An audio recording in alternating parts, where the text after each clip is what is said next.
En mai 1945, la Seconde Guerre mondiale touche à sa fin.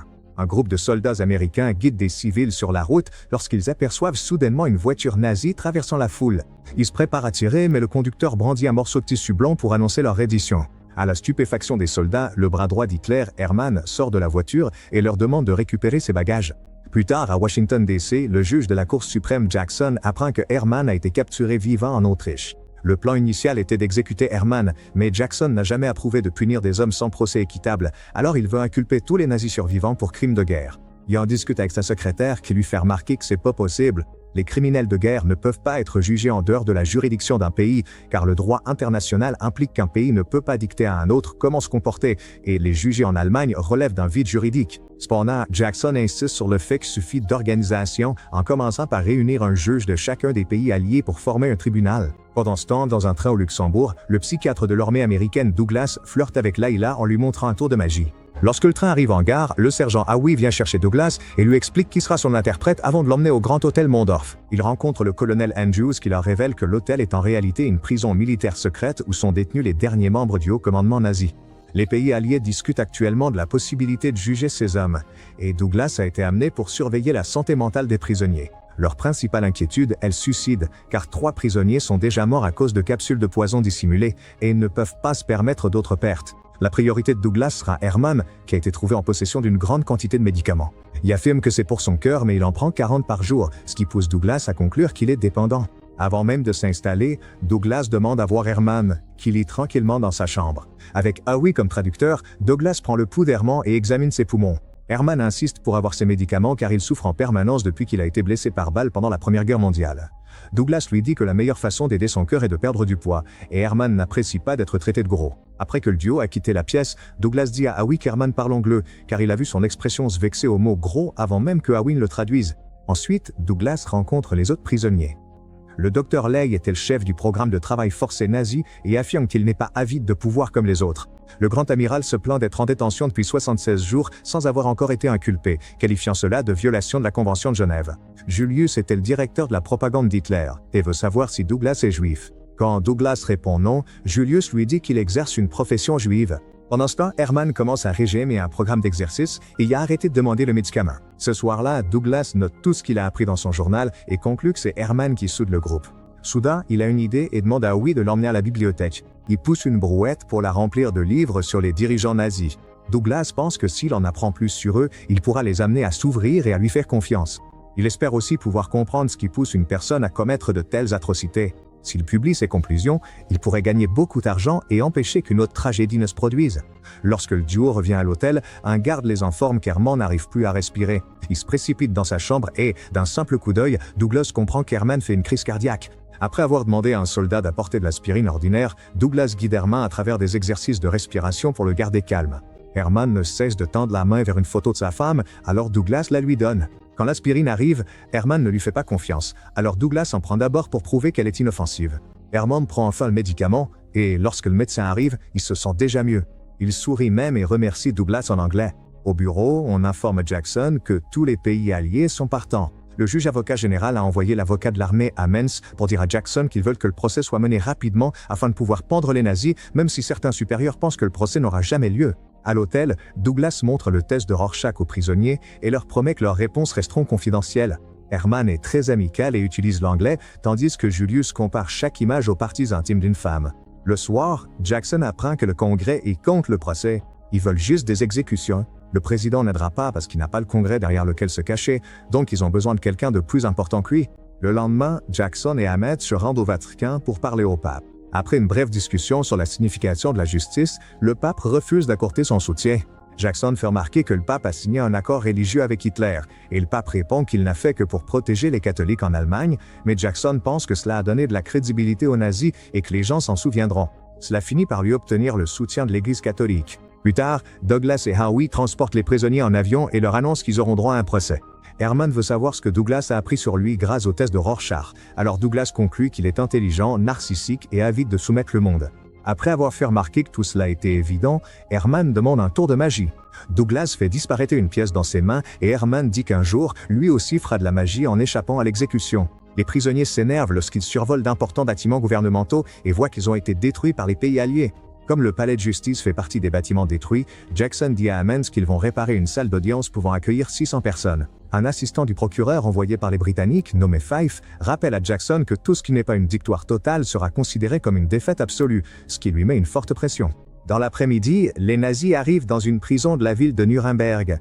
Andrews explique toutes les modifications apportées pour éviter de redonner quoi que ce soit qui puisse être utilisé comme arme.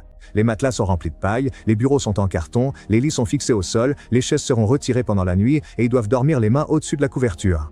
Les pleure en voyant la petite cellule sale, mais Herman admire le travail allemand. Il dit aussi à Douglas que personne ne l'a jamais battu et lui rappelle qu'il s'est rendu, donc cet endroit est exactement là où il veut être. Douglas ne comprend pas pourquoi Herman est chaque jour plus confiant et il doit trouver un moyen de se rapprocher de lui. Il se souvient que le bras droit d'Hitler, Rudolf, est aussi dans cette prison. Il a même fait le salut interdit à Herman à son arrivée, ce qui a mis Andrews en colère.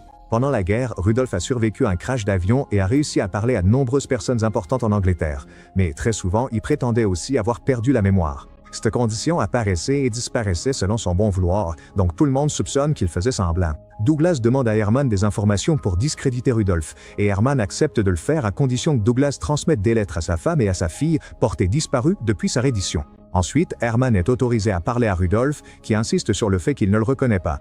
En privé, Herman dit à Douglas que Rudolf ment. Il prétend l'avoir oublié, mais à son arrivée, il l'a salué. Quelque temps plus tard, Douglas et Howie retrouvent la femme d'Herman, Amy, ainsi que sa fille Etta, qui est tellement reconnaissante pour les lettres qu'elle serre Douglas dans ses bras. Il a tellement de peine pour elle qu'il accepte de remettre la lettre d'Amy à Herman. Lorsque le duo revient, il trouve le bâtiment entouré de journalistes. Andrews explique qu'ils sont sur le point d'inculper les prisonniers et que l'information a fuité.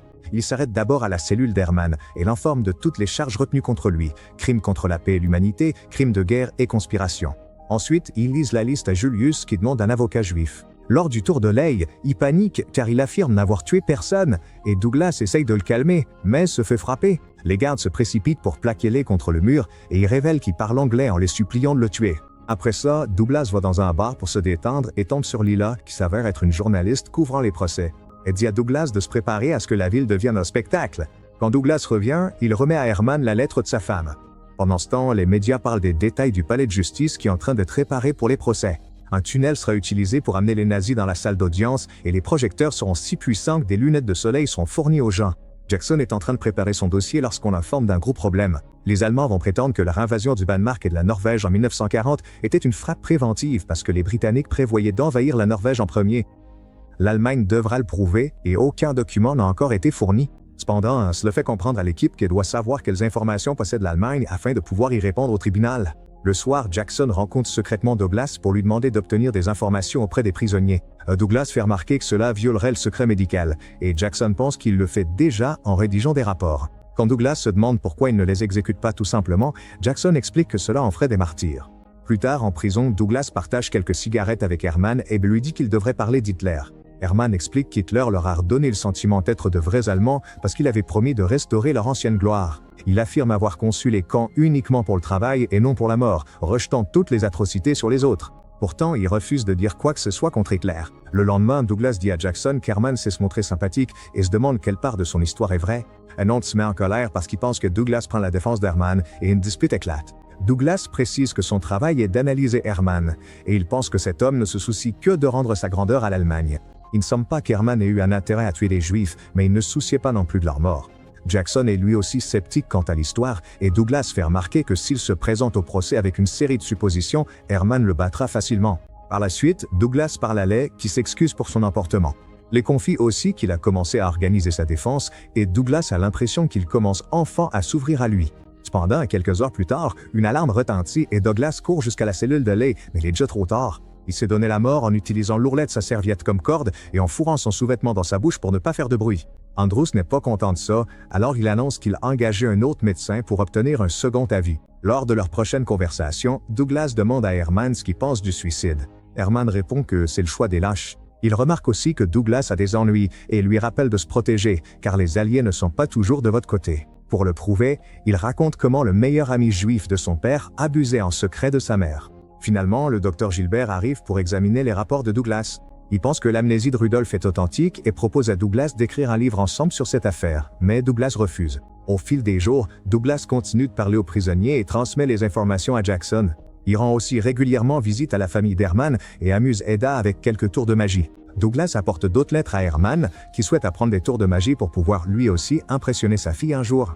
Howe commence à remarquer que Douglas rend souvent visite à Herman sans lui et devient suspicieux, mais Douglas l'ignore. La veille du procès, Douglas demande à Herman comment il compte se défendre. Herman lui demande s'il pose la question en tant qu'ami, et Douglas répond que oui, alors Herman explique qu'il assumera l'entière responsabilité de ses actes, mais refusera d'être tenu responsable des choses commises par les autres et dont il n'avait pas connaissance. Ensuite, Douglas transmet cette information à Jackson. Le lendemain, les prisonniers sont conduits au tribunal par le tunnel, et Herman continue de parler à ses amis en allemand. Le discours de Jackson ouvre le procès, qui est diffusé à la radio.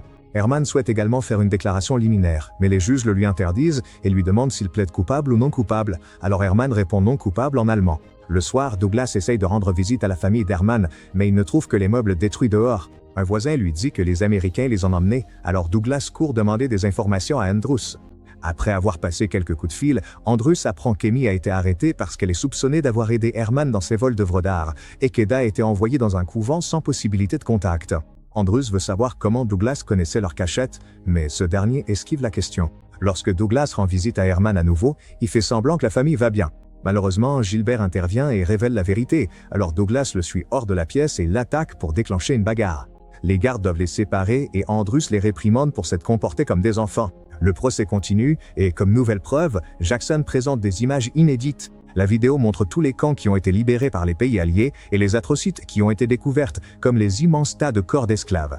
Les survivants souffraient de famine et de tuberculose, et un seul d'entre eux avait la force de parler des tortures qu'ils avaient subies. Les nationalités et les numéros de prison étaient tatoués sur le ventre des esclaves, et les fours des usines pouvaient brûler 400 corps en 10 heures de travail. Herman refuse de regarder cela plus longtemps, alors il met un casque et des lunettes de soleil pendant que Douglas s'éloigne, au bord de l'effondrement. Lorsque Herman est ramené dans sa cellule, Douglas l'y attend déjà. Il refuse de croire que Herman n'était au courant d'aucune des horreurs qui se passaient dans les camps, et Herman affirme que le film était un faux. Il traite aussi Douglas d'hypocrite parce que les Américains ont tué 150 000 Japonais avec une bombe, et Douglas explose, lui criant dessus à propos de la différence entre les pertes de guerre et le génocide. Ils se disputent un moment et Douglas part après avoir fait remarquer que les choix d'Herman lui ont coûté sa famille. Plus tard, Douglas va au bar pour se saouler. Lila le retrouve et profite de son état pour le faire parler de son travail. Le lendemain, un article sur les conversations de Douglas avec Herman paraît dans le journal, ce qui pousse un Andrus furieux à le renvoyer. Avant que Douglas ne parte, Andrus lui annonce qu'il a réussi à libérer Amy et Eda. À la gare, Douglas retrouve un Howie très frustré qui lui révèle qu'il est né en Allemagne de parents juifs. Avec l'argent limité qu'ils avaient, Howie et sa sœur ont fui le pays tandis que leurs parents ont été tués par les nazis. Howie pleure en demandant à Douglas de faire quelque chose qui puisse leur garantir une victoire contre Herman, mais Douglas répond qu'il n'est qu'un psy. Avant de partir, Howie dit que l'Holocauste a eu lieu parce que personne ne s'en est soucié avant qu'il ne soit trop tard. Quelques instants plus tard, Douglas fait irruption dans le bureau de Jackson et annonce que le procès est un piège. Herman s'est rendu parce qu'il veut être à la barre pour pouvoir réhabiliter Hitler devant le monde entier. Douglas pense que Jackson ne peut pas le battre comme ça, alors il lui donne son carnet avec toutes les conversations officieuses et les dossiers privés et dit que l'astuce est d'utiliser la vanité d'Herman contre lui. Le lendemain, Douglas reste en Allemagne pour assister au procès en tant que civil. Herman est appelé à la barre et prend la pose pour les photos comme un héros.